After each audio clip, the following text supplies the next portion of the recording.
Welcome, everyone, to the Everything Show, episode 831. I am your host, Matrix Lord 212, and I'm with Scott. What's up, Scott?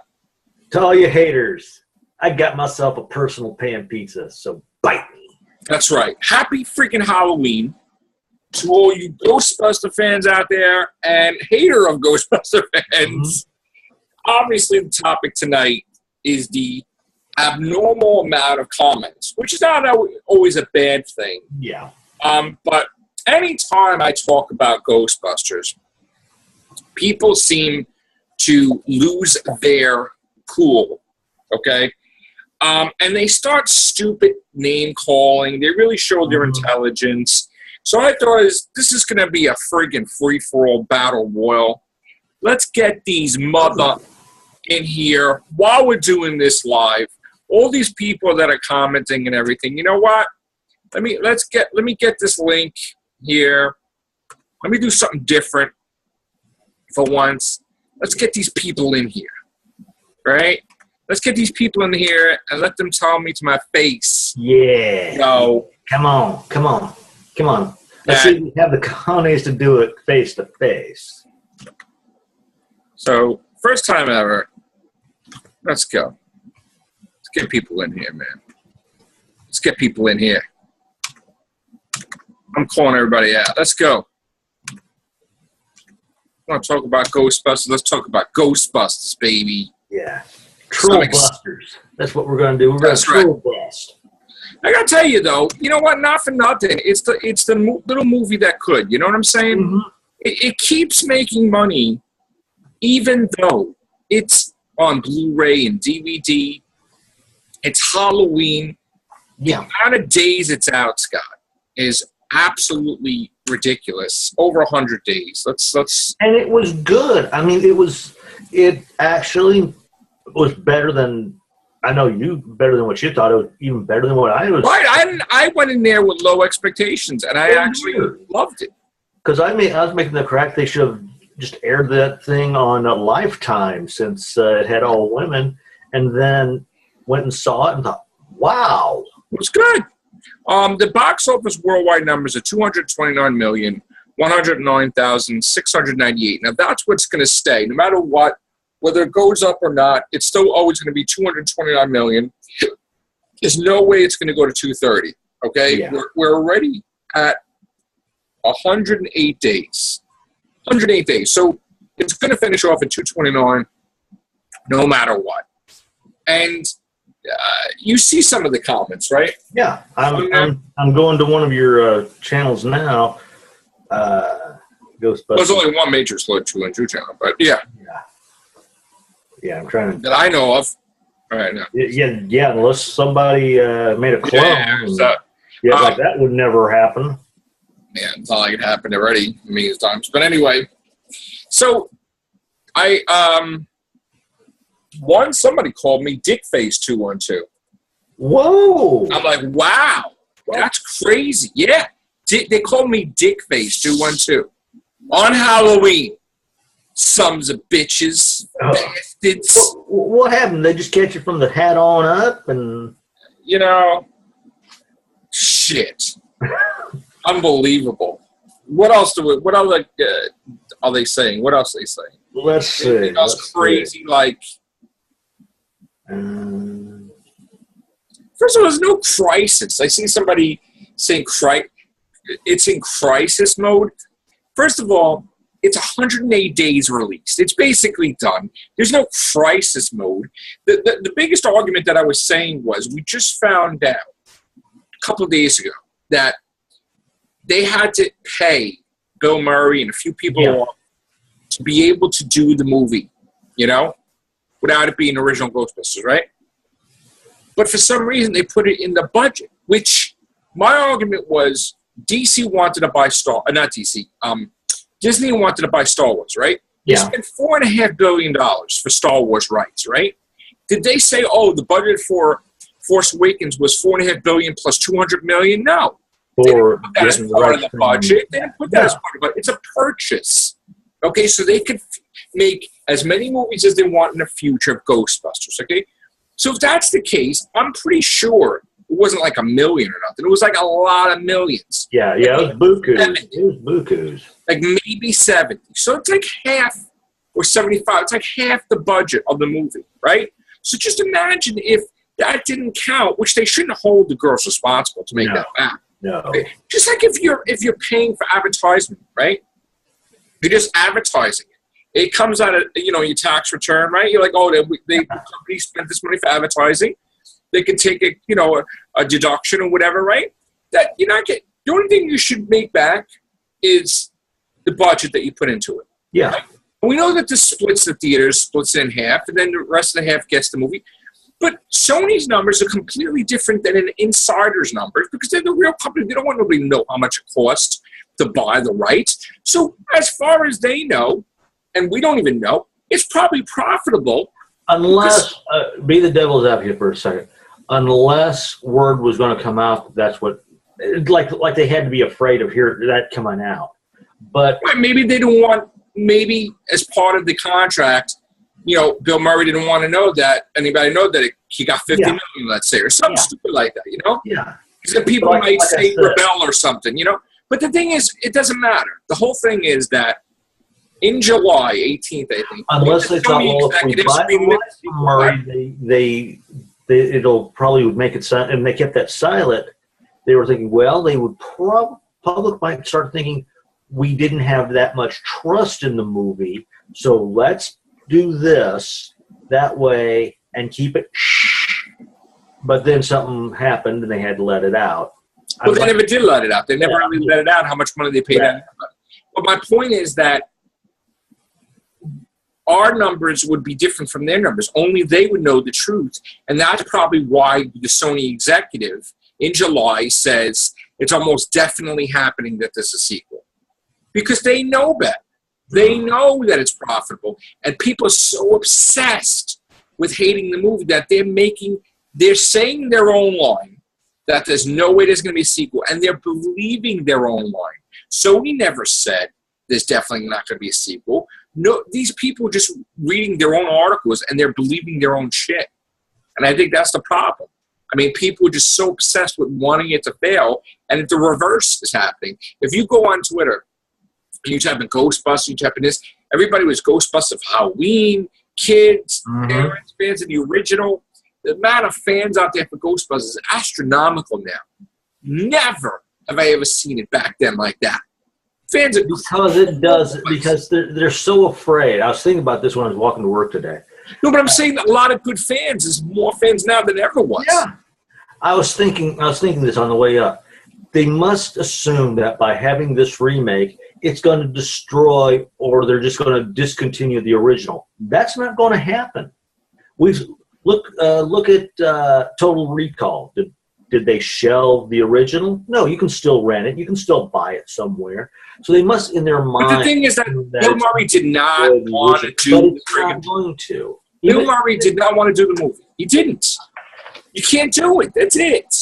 People don't understand that, and they keep like, oh, the way they treated men in there. Oh, give me an effing break, man. Come on. Steampunk. It steams. Steampunk Starraisin. Happy Halloween, sir. Oh, hello. All right, we're on the Everything Show. How you doing? Hello. Hello from what? Pretty good. Hello from Glendale, California. All right, so Steampunk, this is what the topic is, okay? I know you didn't see the Ghostbuster movie, right? But did you see a lot of people cosplaying as Ghostbusters?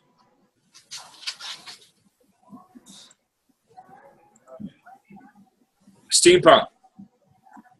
You hear me? Not really. Okay. Steampunk, did you see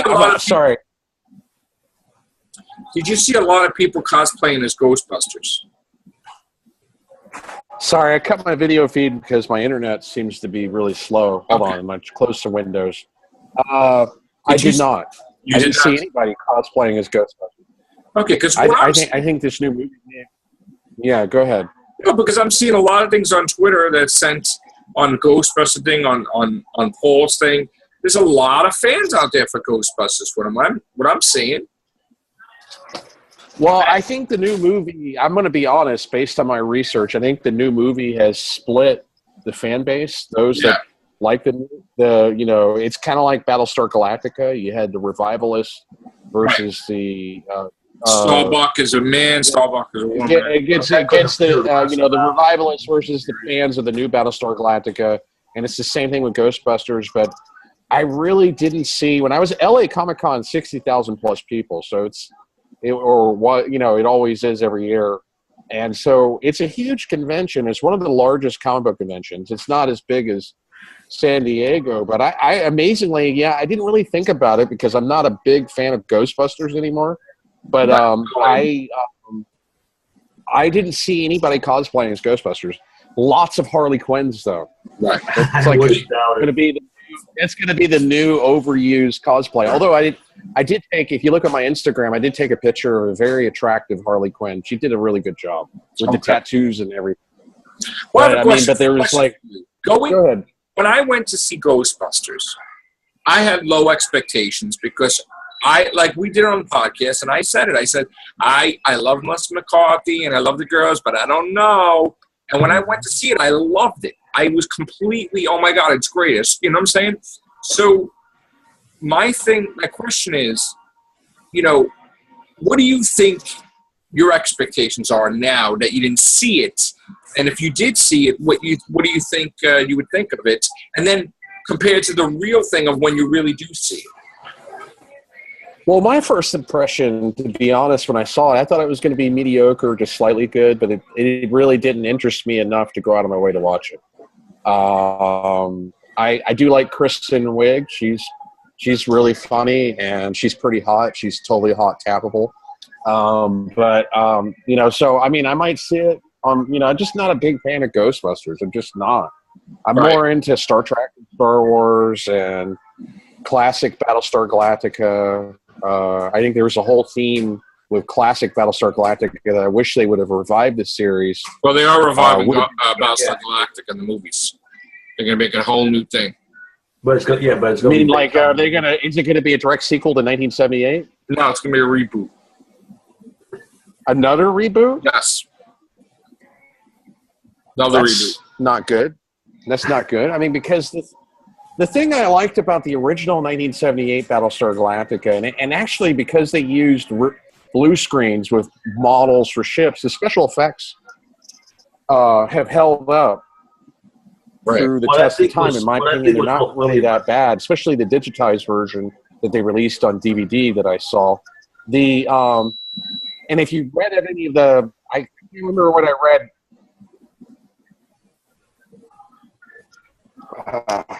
We lost him. See? Oh, sorry. I'm trying to. Yeah, I'm having problems with internet video feed. That's why I disabled my video feed. But I'm still having connectivity issues with the Wi-Fi here. But basically, if you had read any of the Expanded Universe books, and I read a couple, but I can't remember the names of the ones I read. There was a whole interesting backstory that he never got to explore with the original Cylons because it got canceled after one season. The Cylons were modeled after reptilian humanoids. That's why they had that ridge on their head. And they rebelled against their masters, and they caused the extinction of their masters. So then they took over the homeworld and became an artificial life form. And because they had once been enslaved by organics, they hated all organics. And it's a theme that was later copied by Terminator, but I think it was a really interesting theme that could have been fleshed out and explored more. But what I loved so much about it was Right. the fact that they had two different versions in a way for the TV and the movie. Where in the movie, Baltar got killed, where in the series, he was spared. And I did have like that giant size movie, but I don't know what happened. We got some loud music feedback there. Oh, sorry. Steampunk. So, you muted? Okay. All right. So, anyway, that's the whole thing. It's and you know what the funny thing is? Number one movie is Boo a Medea Halloween. Isn't that crazy? God. $52 million. There's nothing really on until this Friday. Yeah. So, look, people don't understand. We could have the new Ghostbusters, and it's fine. You know, people they want to have what they want, but they can't have it. Okay, the original Ghostbusters are not coming back to do a movie, so just leave the girls alone. You know what I'm saying? This is what I don't understand. Well, yeah, you had a lot of it was anti-social justice warriors. There's a whole movement on YouTube and online with anti-social justice warriors, and they were accusing it of being feminist propaganda. Well, that's crap. I didn't have an opinion on it because I haven't seen the movie, but that's a lot of the criticisms that I heard. And I know that it was the most unpopular trailer on YouTube because it got like over 1 million downvotes. So a lot of people really hated on it, but I don't have an opinion. I haven't seen it. I mean, it doesn't look that bad. You guys hear me? I was one of them that hated the trailer. I didn't like nobody liked the trailer. The trailer was like the worst trailer ever made. It was that first trailer, and I know the one you're talking about. It didn't do it any justice. I agree. They came back with like a second or third, and those two next ones were a hell of a lot better. Yeah. So, all right. Well, just want to wish everybody happy Halloween. I'll see it and do a review. Good. I mean, I'll just have to watch it on like Putlocker or something. Yeah. Watch it. Let us know. Do a video about it. I'm just curious to see what you think of it. I was going to get some popcorn from QT, but they only had like white cheddar, and I was ready for the whole movie style popcorn flavor. Yeah. But you talk about this new Ghostbusters movie a lot, so this must be like one of your all-time favorite movies. I really like the movie. I mean, again, I talk about what I like to talk about, you know? And I just don't understand. We both went in there with low expectations. We're blown away by it. But see, I don't understand. What I don't understand is I don't understand how people just are hating on it so badly. You know, it just doesn't make any sense to me. It's how they felt about the next generation. I tried to explain. There was a lot of people who said that it was feminist propaganda. That's what I heard. That's nonsense, though. They don't even know what the hell they're talking about. All right. On that note, happy everybody. Happy Halloween. I want to say one thing about Danielle Panabaker. I met her. She was nice, but her agent wouldn't allow me to do an interview. But here's what I did, and I've got to edit the video and put it online. I stood in line with my iPad too, and I had the leather-bound cover. And I'm gonna have to edit out the part where I was standing in line. And of course, there was security there saying, when I tried to take pictures with my iPhone of her just signing autographs or with other fans, they wouldn't allow me to do it. So I was doing stealth video with my iPad. And so I walked up to her, and I walked up to her agent, and he's like, no interviews. And I was like, well, can I do an interview, like, after she's done doing autographs? No, we're not doing any interviews. She's not under, contract for that or whatever, blah, blah, blah. And no interviews. We can't do it. She doesn't have time, blah, blah, blah. And she noticed that I was videotaping her, and she did that thing like she did in Flash where she's like biting her upper lip, where she seems a little bit nervous, but she didn't say anything. She saw that I was pointing my iPad with the camera lens at her, and I got her on video signing autographs, and I got her on video biting her lip, and then I shook her hand. She's like, hey, it's nice to meet you. And I was like, hey, I'm Christopher Ferner from AmberStreet.com. I'm press. And the part where I shook her hand, I didn't get that on video because I had to bend over to shake her hand. I had, had my iPad in one hand. But you do see her bite her lip, and you see her sign autographs. So I'm going to edit all the bad parts out, the slow stuff, and then put the good parts in, and I'll put it up. She had a huge line, which shows you how popular Flash is, because there was a lot of people that wanted to meet her, and she's not even the main character. I could only imagine if, like, the guy that played Barry Allen had been there. Great costume. And I interviewed, Neil Adams, a comic book artist from the 1960s on. And he had done artwork and, my internet connection's unstable. he done Neil Adams had done artwork for X-Men and Justice League, Batman, Superman. But it was interesting interviewing him. Anyway, enough said. All right. Happy Halloween, everybody. Happy Halloween. Take care. Bye for now.